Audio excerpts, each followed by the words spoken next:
Café com Unicerp. Café com Unicerp. Orientações, dicas e entrevistas que vão discutir temas importantes para você e sua família. Fique ligado, Café com Unicerp, toda quarta-feira às 9 horas dentro do Show da Manhã com Carlinhos Bio, na Difusora FM 95,3. Um papo, uma informação, entrevista, Difusora 95. Pois é, gente, às 9h25, entrevistado de hoje aqui no Café com Unicerp é o professor doutor Aquiles Júnior da Cunha, que é coordenador do curso de cafeicultura do Unicerp. Bom dia, Aquiles. Seja bem-vindo ao Show da Manhã, alegria de receber aqui de novo, é sempre bom. Bom dia, Bill. Bom dia, ouvintes da Difusora 95.3. Um prazer estar com vocês aqui novamente. Falar desse produto tão importante que é referência da nossa economia, né? Sim. O café, aliás, a gente tá passando por esse momento muito delicado, a gente vai entrar de forma mais detalhada sobre essa questão de preço aí, mas é a principal referência nossa, né? Isso aí não tem como abrir mão, acho que até é orgulho para todos nós, né, patrocinenses. Sim, Patrocínio é conhecido hoje nacionalmente, né, como a capital nacional do café, região do Cerrado Mineiro, que se destaca na cafeicultura brasileira, e nós estamos aí, né, dia 24 de maio, que foi sexta-feira da semana passada, é a data assim que simboliza, né, o Dia Nacional do Café, que marca aí o início da safra nas principais regiões produtoras de café do Brasil. Inclusive eu fiquei até com raiva, até comentei, você estava comigo aqui, né, Juninha? Vinculei uma matéria de um dos repórteres, né, da Itatiaia, entrevistando um especialista lá de Belo Horizonte, daquela região, justamente no dia 24, dia que se comemora. Eu falei, poxa, como fala do café, patrocínio e referência, né? E não vi a matéria como todo. Depois falando, não, café do sul de Minas, o café tá etc. Eu falei, mas não falou de patrocínio, eu fiquei com raiva. Rapaz, mas aí eu fiquei injuriado. Eu falei, que é isso? Não falou do café de patrocínio? Falei, se soubesse, nem tinha colocado a matéria. Mas o nosso café por que o nosso café ele é tão apreciado? Qual o diferencial do nosso café? Sim, a região do Cerrado ela tem características próprias de produção, né? É um café achocolatado, né? As regiões nossas aqui, né? Nós temos o inverno. No período de safra do café, né, de modo geral, nós temos aí umas temperaturas amenas e com pouca chuva. Isso favorece, né, a qualidade da bebida comparado com outras regiões, como o sul de Minas, zona da mata de Minas Gerais, né, que eles têm um problema muito, muito grande de umidade, né, ocorrem mais chuvas durante o processo de secagem e processamento do café. Então nós temos menos esse risco, que favorece então a qualidade da bebida do café. Você disse bem aí que uma das características do nosso café é essa achocolatada, né? Sim. Qual seria? Não vamos falar dos defeitos, vamos falar da qualidade e do sul de Minas, só pra gente entender um pouquinho as diferenças dos dois cafés. Depende muito da região que é produzido, né? Cada característica, cada local de produção tem sua característica própria, né? Certo. Tem o seu território definido, né? Tem local que é mais herbáceo, local que é mais achocolatado, local mais frutado, né? Então aqui a gente tem todas essas características todas? Também. Tem também. A gente vê certas plantações, principalmente no sul de Minas, não deixando de fazer isso paralelo, até pra gente entender um pouco mais, né, do café. Nós estamos aqui em pleno cerrado, né? Ou seja, são regiões mais planas e lá há muito acidentado, né? Pés de serra e tudo mais. Isso contribui, isso dificulta. Eu acredito que dificulta no aspecto da colheita, né? Porque eu acredito todo manual, não tem como mecanizar um processo de colheita nessa região, mas isso interfere também no sabor da bebida ou não? Sim, tudo interfere. Né? O local de cultivo do café, as características ambientais, né? Aqui a grande vantagem da cafeicultura do Cerrado é que a maior parte, né, das áreas, elas possibilitam a mecanização do cultivo, né? São áreas aí de altitudes variando em torno de 800, 1.200, 1.300 metros e com a topografia plana ou suavemente ondulada. Comparado com as outras regiões cafeeiras do estado de Minas Gerais, né, que é a principal região produtora, tem um relevo mais acidentado, talvez determinadas regiões do sul de Minas, zona da mata, né, eles não permitem essa mecanização, tem que ser o cultivo mais manual, espaçamentos mais adensados, mas isso tudo interfere. A qualidade da bebida do café, na verdade, ela é influenciada por diversas características, não é só a questão do ambiente, tem também o processamento do café, os tratos culturais, o clima. É bem complexo a gente falar do que influencia na qualidade, mas aqui a gente tem, né, ele é reconhecido, tem a região aqui do Cerrado Mineiro, né, que é uma das poucas regiões no Brasil que tem a denominação de origem, a indicação geográfica do café produzido aqui. você é professor doutor, ou seja, conhece bem do assunto e não pode se limitar a uma determinada região. Claro que foca muito, né? Falando do outro aspecto, praga, há alguns anos atrás a gente ouvia muito falar no tal do bicho mineiro, né? Que era a praga dos cafeeiros, né? Essa praga, como ela é mineira, é característica só da nossa região ou também afetava outras regiões produtoras de Qualquer café? região produtora do mundo vai ter bicho mineiro, que é uma praga exclusiva. Qualquer região do mundo? É uma praga exclusiva do café. É um inseto, uma larvinha, né? A larva de uma mariposa, ela só se alimenta das folhas do café. Ela não se alimenta de nenhum outro tipo de planta, né? E ele recebe esse nome de mineiro justamente porque ela faz galerias ali na folha, né? Deixando as minas. E ainda continua sendo uma das principais pragas do café. Continua sendo? Continua sendo. Eu não tenho se falado tanto mais, principalmente aqui na região do Cerrado Mineiro, que é uma região que a gente tem um período mais seco, né? E a seca, esse período seco, ela favorece, né, a infestação da praga. E ainda continua sendo um dos principais problemas que, né, os produtores vira e mexe estão tendo que gastar, né, com defensivos aí no controle. Mas ele afeta a folha, isso interfere no produto final, que é o café? Interfere na produtividade da lavoura, né? Produtividade. É porque a folha, né, tem que manter a lavoura enfolhada, porque a lavoura enfolhada, ela precisa da folha para interceptar a radiação solar para fazer fotossíntese, né? A planta, ela faz fotossíntese. E desses produtos aí, dos carboidratos oriundos da fotossíntese, que vão nutrir outras partes da planta, vai nutrir o fruto, vai chegar a assimilar-se para o fruto, para formar semente, para a planta vegetar, para crescer raiz. Então a lavoura que sofreu um dano, uma desfolha ocasionado pelo bicho mineiro, logicamente ela vai se tornar menos produtiva. Aqui eles vão falar sobre tamanho documento do cafezal, ou seja, porque tem uns que desenvolvem mais, outros desenvolvem menos, mas na produção, como é que fica essa relação? Não existe uma correlação entre produtividade e porte da variedade, né? Nós temos variedades hoje de porte baixo, são plantas muito compactas, né? Que elas desenvolvem uma grande quantidade de ramos produtivos, né? Isso que vai influenciar na capacidade produtiva da lavoura, né? E tem cultivar de porte alto, por exemplo, Bourbon. É uma variedade de porte alto, né? Que ela é extremamente susceptível a doenças, pragas, né, mas porém com excelente qualidade de bebida, porém com baixo potencial de produtividade. Por quê? Porque os ramos produtivos eles crescem muito, né, mas a quantidade de nós que vai produzir café é pequena. Então hoje em dia, né, a tendência é de ter variedades de café, né, as cultivares de porte mais baixo, mais compactas, né, com menor distância entre os nós, né, que vão resultar no maior vigor vegetativo e resultar em maior produtividade. Hoje a tendência é utilizar plantas mais compactas. Para quem adquiriu uma área aí recentemente e quer investir em cafeicultura, essa opção, como você falou em variedade, né? Sempre é bom contar com auxílios. Não, vou plantar isso porque o fulano plantou e deu certo.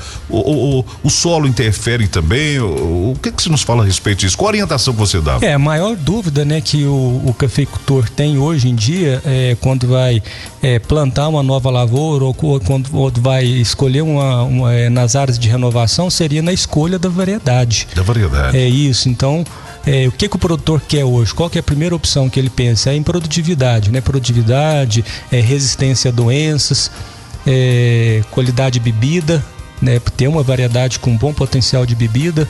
E às vezes ele fica com medo de mudar, né? Hoje eu planto Catuaí, eu planto Mundo Novo, eu já cultivo essas duas variedades, né? Que são já bem antigas, né?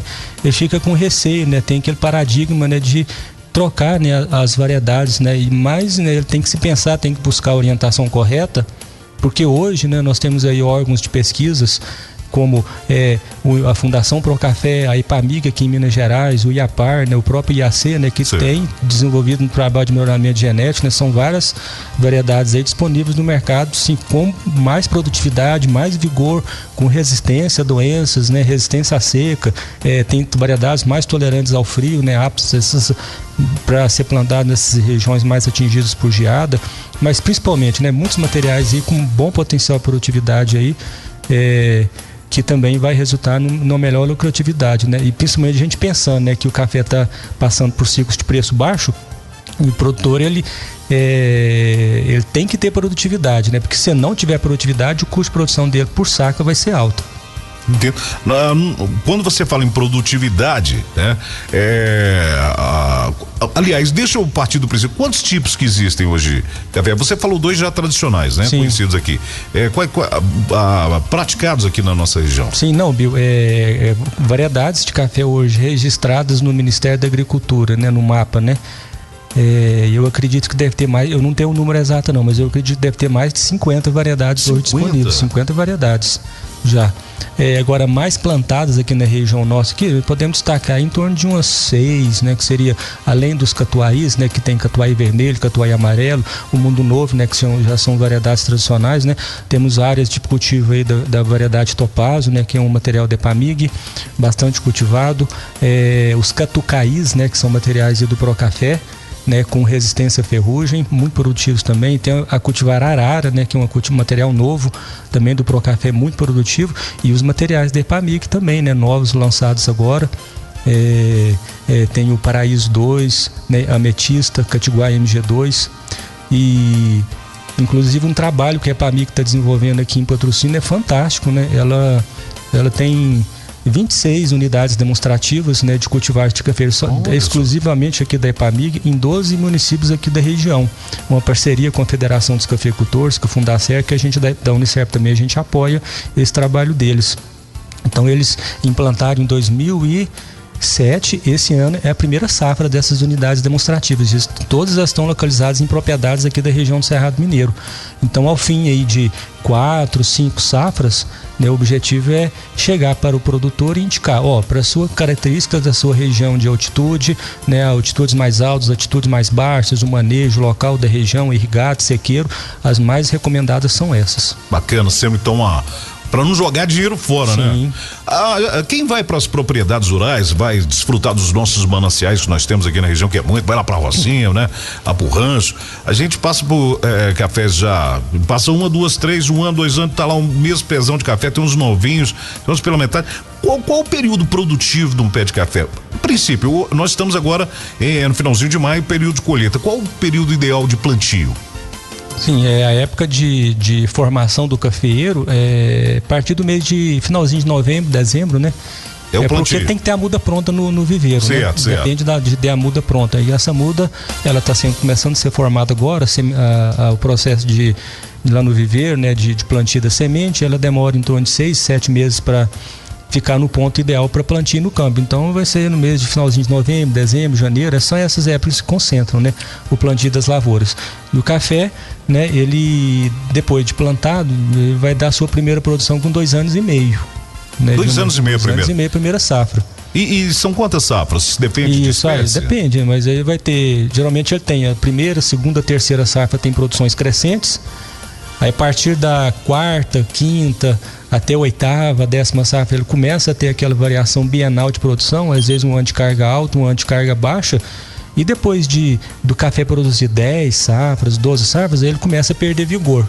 Por quê? Porque os ramos produtivos eles começam a perder vigor, começa a crescer poucos nós. Então a tendência da lavoura ela é começar a entrar em declínio de produtividade. Então essa é a época, né, do produtor já interferir com algum tipo de poda, né, de renovação da lavoura, para ele voltar essa lavoura no ciclo produtivo. Então, resumindo, um café dá, você falou aí 14, chega a dar quantas produções? Pode, se der uma lavoura bem manejada, você consegue tirar, interferindo depois com as podas de revigoramento, né, você consegue tirar 15 safras, 20 safras, né? Tem lavouras aí que eu conheço que ela tem 30 anos aí já produzindo nessas cultivares com bom vigor, né? Que já foram feitos vários tipos de podas nela de revigoramento. E uma planta já em produção, na primeira safra, o manuseio dela nos anos subsequentes é o mesmo? Como você disse, tem essa questão de podas, mas não vai impactar tanto, mas no combate a pragas, a própria questão do solo, etc, chega a ser o mesmo ou não? Então, depende, né?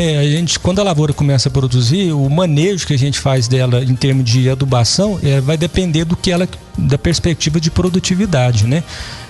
Até o pequeno produtor ele fica, será que eu adubo do mesmo tanto que eu adubei o ano passado? Não, isso depende, né? Depende da análise do solo. É uma prática, né, que o produtor deve fazer todo ano, coletar solo para mandar para o laboratório para a gente fazer um diagnóstico do solo, né? Então a recomendação da adubação ela é em função do que a lavoura vai produzir produzir. Quanto mais café produzir, mais nós temos que adubar, e em função também do que tem no solo. Então a importância, né, do produtor também fazer uma análise do solo bem feita, mandar para o laboratório, né, para a gente estar podendo depois diagnosticar o que tem no solo, para a gente poder fazer as recomendações da adubação, né, e ele procurar, né, a orientação correta com o técnico, com o agrônomo, com o tecnólogo em cafeicultura. Bacana. Ô professor Aquiles, o que é melhor?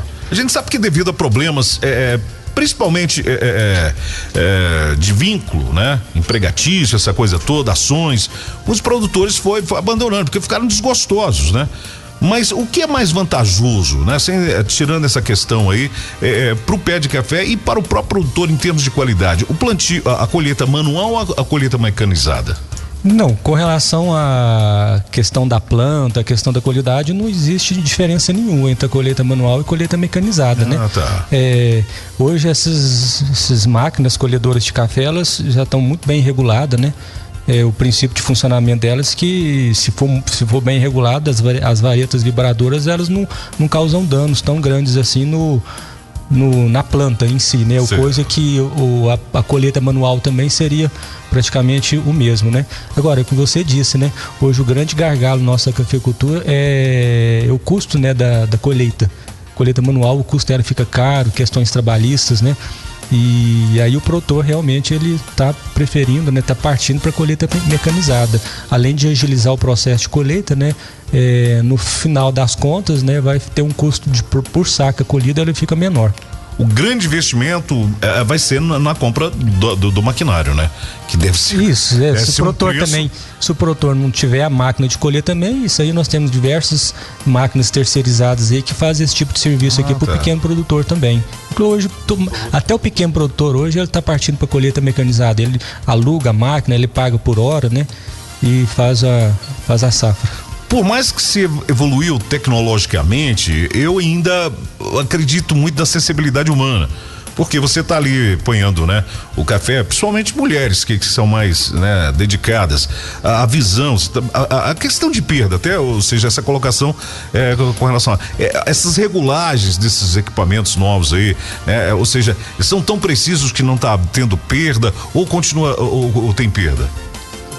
Isso, se a regulagem for bem feita das varetas, da vibração, do freio da máquina, realmente ela consegue tirar em torno de 90% do café da planta, isso, né, numa situação. Agora, a colheita, se for utilizado por manualmente, né, por apanhadores, né, principalmente se a pessoa for mais delicada, tiver a sensibilidade de retirar todos os frutos da planta, isso vai ser até bom porque vai diminuir a infestação de uma praga hoje muito importante também na lavoura, que é a broca do café. A broca ela só sobrevive se ficar fruto remanescente. Entendo. Né, na planta ou frutos remanescentes no solo, né, que de um ano para outro ela consegue sobreviver. Mas o pessoal usa mais colheita, talvez a colheita manual é café de primeira panha, né, que às vezes o pessoal ainda fica com receio de entrar na máquina, está muito baixo ainda, porte muito baixo. Mas há muitos também que optam por fazer a colheita mecanizada e depois dar só uma passada na colheita manual para ver se não ficou nenhum, né? E deve ser até o custo para quem vai fazer essa panha de café deve ser até melhor para quem ainda vive da panha de café. Faz a máquina colhendo os frutos da planta, né? Depois coloca a turma para derrubar o remanescente no solo, depois passa a máquina novamente para recolher os frutos do solo. Então hoje a gente já tem mecanização da colheita de praticamente quase 100%. Olha aí, que bacana, viu? Gente, eu estive aqui conversando com o professor doutor Aquiles Júnior da Cunha, que é coordenador do curso de cafeicultura do Unicerp, falando sobre café. Um assunto que eu pensei que ia ser rapidinho, rapaz, a gente vai expandindo aqui, a coisa vai ganhando dimensão, mas a gente tá vivendo esse momento muito delicado com relação à questão de preço, né? A gente torce muito aí para que melhore, já que a principal economia nossa aqui é voltada para a cafeicultura, né? Que possa melhorar muito aí. Mas a gente tá no período de produção agora, né? Ou seja, vai aumentar-se mais os estoques ainda, ou seja, é mais uma dor de cabeça pro cafeicultor. Mas, professor, obrigado pela sua vinda aqui.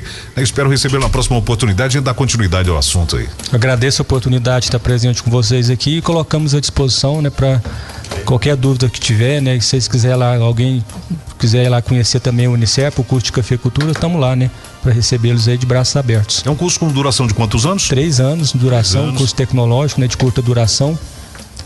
Sai de lá expert no assunto. Vai sair especialista em café. Pois é, rapaz, bacana, hein? Agora 9h56, vem informações com José Maria Campos. Eu volto daqui a pouquinho com o Show da Manhã. Bom dia!